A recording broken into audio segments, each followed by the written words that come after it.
8, 7, 6, 5, 4, 3, 2, 1. MDS, we have ignition. As sondas gêmeas da NASA, Voyager, lançadas em 1977, deixaram o mundo maravilhado com jornadas históricas a Júpiter, Saturno, Urano e Netuno. Ambas continuam sua viagem pelo espaço interestelar 46 anos depois. Pesquisadores, alguns mais recentes do que as próprias espaçonaves, estão atualmente usando os dados da Voyager para desvendar mistérios dentro e além do nosso sistema solar. De muitas maneiras, as sondas espaciais gêmeas Voyager da NASA evoluíram para cápsulas do tempo de sua época. Elas contêm cerca de 3 milhões de vezes menos memória do que os celulares contemporâneos, transmitem dados a uma velocidade cerca de 38 mil vezes mais lenta do que uma conexão de internet 5G, e cada uma possui um gravador de fita de 8 faixas para armazenamento de dados. As sondas ainda estão na vanguarda da exploração espacial, apesar disso. O que eles estão fazendo agora? E qual descoberta impossível ele acabou de fazer? É sobre isso que nós vamos entender nesse vídeo de hoje. Mas antes, já deixa o seu like, se inscreva no canal e ative o sininho para não perder nenhuma novidade por aqui. Duas das espaçonaves mais incríveis já lançadas nunca teriam decolado se as estrelas não tivessem se alinhado. Nesse caso, os 4 maiores planetas do nosso sistema solar foram as estrelas. Como resultado dessa coincidência, uma espaçonave pode ganhar velocidade pela atração gravitacional de cada grande planeta que passasse, como se estivesse sendo puxada por uma corda invisível que de repente se rompeu, enviando a sonda em sua trajetória. Uma desvantagem, porém, é que o alinhamento ocorria apenas uma vez a cada 176 anos. Uma nave espacial precisaria ser lançada até meados da década de 1970 para alcançar os planetas, enquanto o alinhamento ainda estava em vigor. Como se viu, a NASA criou 2 espaçonaves para aproveitar ao máximo essa oportunidade única na vida. Dentro de 15 dias uma da outra, Voyager 1 e Voyager 2, que eram idênticas em todos os aspectos, foram lançadas no verão de 1977. Elas têm operado no espaço por quase 45 anos, enviando dados de volta à Terra todos os dias dos planetas mais distantes do sistema solar conhecidos. Elas duraram mais do que qualquer outra espaçonave da história e viajaram muito mais longe. De acordo com a nossa melhor compreensão da linha divisória entre a esfera de influência do Sol e o resto da galáxia, elas entraram no espaço interestelar. São os primeiros objetos criados por humanos a fazerem isso e continuarão a manter essa distinção por pelo menos mais algumas décadas. No geral, não é um registro ruim, considerando que as missões Voyager inicialmente tinham apenas 4 anos de duração. As observações anteriores das espaçonaves Voyager das luas de Júpiter e Saturno, que elas forneceram a pesquisadores surpresos há 40 anos, revelaram a presença de vulcões ativos e campos de gelo fissurados em mundos que os astrônomos haviam assumido serem tão inativos e craterados como nossa própria Lua. Voyager 2 foi a primeira espaçonave a passar por Urano em 1986 e 3 anos depois passou por Netuno. É a única espaçonave a ter viajado dessa forma até agora. Elas estão surpreendendo os físicos com várias descobertas inesperadas sobre essa região inexplorada, com sondas interestelares pioneiras a mais de 19 bilhões de quilômetros da Terra. Finalmente, sua incrível jornada está chegando ao fim. A NASA desligou aquecedores e outros componentes não essenciais nos últimos 3 anos a fim de estender ao máximo as reservas de energia da espaçonave, até estimadamente 2030. É um momento único para os cientistas a bordo dos Voyagers, muitos dos quais estiveram envolvidos na expedição desde o início. Agora, estão diante da conclusão de um projeto que está muito além de suas maiores esperanças. 546 dias após o seu lançamento em março de 1979, a Voyager 1 chegou a Júpiter. A Voyager 2, que havia seguido um curso diferente, chegou em julho do mesmo ano. Para suas câmeras Vidicon, que usam filtros vermelho, verde e azul para criar imagens em cores completas, ambas as espaçonaves foram construídas para serem plataformas estáveis. Como sua velocidade de rotação é mais de 15 vezes mais lenta do que a do ponteiro de horas de um relógio, elas quase não giram enquanto viajam pelo espaço, reduzindo a probabilidade de borrão visual. As espaçonaves começaram a transmitir as primeiras imagens de Júpiter, apesar de ainda estarem a cerca de 3 a 4 meses de distância do planeta, para o deleite de multidões no JPL. Foi absolutamente inesperado quando Io, lua de Júpiter, apareceu colorido. Antes das missões Voyager, acredita-se que todas as luas do Sistema Solar seriam semelhantes, monótonas e crateradas. A incrível diversidade de paisagens lunares que os Voyagers encontraram perto de Júpiter e Saturno não foi prevista. A primeira indicação de que pode haver mais tipos de luas do que os astrônomos haviam imaginado apareceu quando os Voyagers ainda estavam a cerca de 1 milhão de quilômetros de distância de Júpiter. Um dos seus dispositivos, o Sistema de Detecção de Partículas de Carga de Baixa Energia, detectou alguns sinais peculiares. Io tinha vulcões ativos, como revelado pelas câmeras a bordo dos Voyagers. O pequeno mundo, um pouco maior do que a Lua da Terra, agora é entendido como o corpo mais vulcanicamente ativo do Sistema Solar. Os componentes ejetados pelos vulcões da Lua são o que dão a Io suas cores, e os íons anômalos que atingem o detector de Kremig's. Pele, o maior dos vulcões de Io, produziu plumas 30 vezes mais altas do que o Monte Everest, e seu campo de cinzas tem quase o tamanho da França. As espaçonaves Voyager capturaram mais de 33 mil imagens de Júpiter e seus satélites no total. Cada fotografia parecia revelar algo novo. Júpiter tinha anéis. Europa, uma das 53 luas nomeadas de Júpiter, tinha uma cobertura de gelo quebrada, e agora pensa-se que tenha mais de 96 quilômetros de espessura. As espaçonaves receberam um impulso de despedida de 56 mil quilômetros por hora ao saírem do sistema de Júpiter, graças a uma assistência gravitacional. Sem isso, elas não teriam sido capazes de escapar da atração gravitacional do Sol e viajar para outra estrela.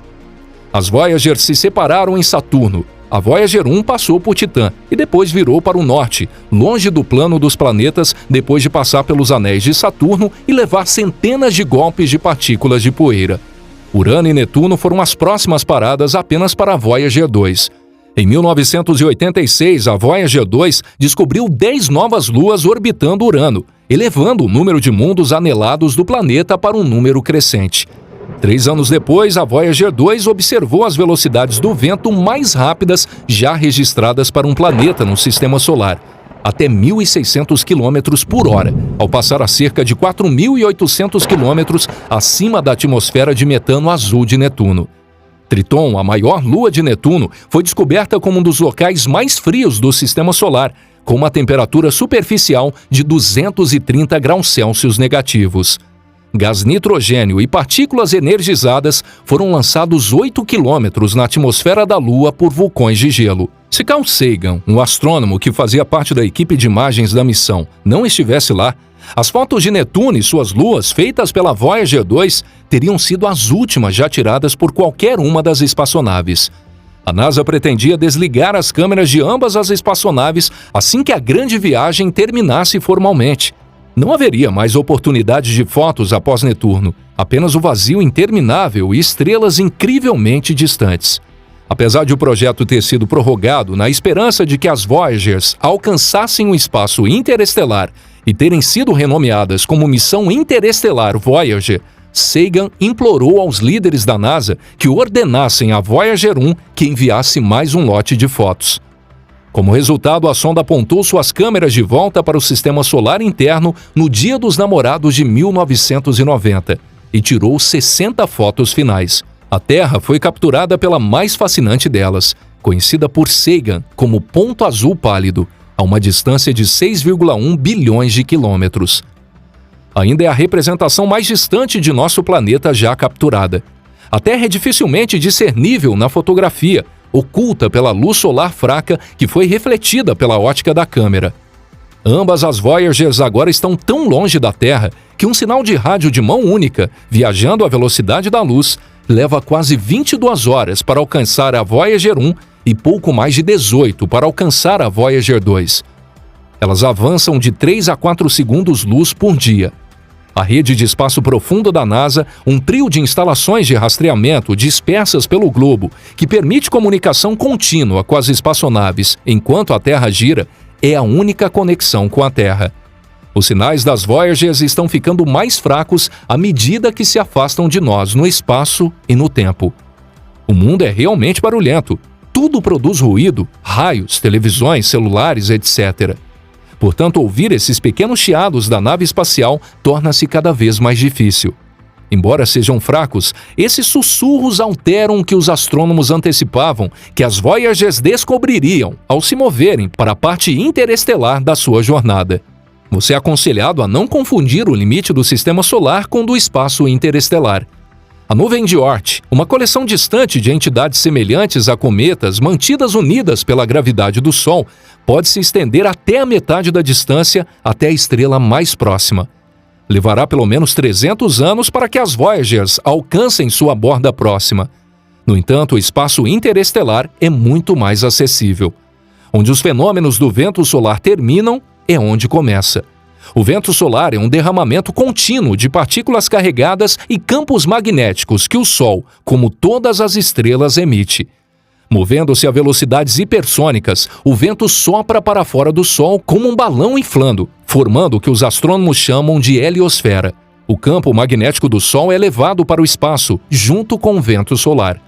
A expansão da heliosfera é eventualmente contida pela pressão da matéria interestelar, formando um limite com o espaço interestelar que é precedido por um choque frontal maciço, conhecido como choque de término. A heliopausa é uma fronteira entre o nosso sistema solar e o espaço interestelar, e as estimativas de sua distância antes das emissões das Voyagers flutuavam significativamente.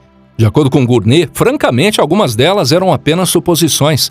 Uma estimativa inicial colocou a heliopausa tão perto quanto Júpiter. Os cálculos de Gournay de 1993 colocaram a distância em cerca de 25 vezes mais distante, entre 116 e 177 unidades astronômicas. Uma unidade astronômica, ou 150 milhões de quilômetros, é a distância entre a Terra e o Sol. As projeções de Gournay de 1993 estavam corretas. Antes que uma das Voyagers alcançasse finalmente a heliopausa, cerca de 20 anos se passaram. A Voyager 1 havia detectado realmente o aumento esperado na densidade de plasma.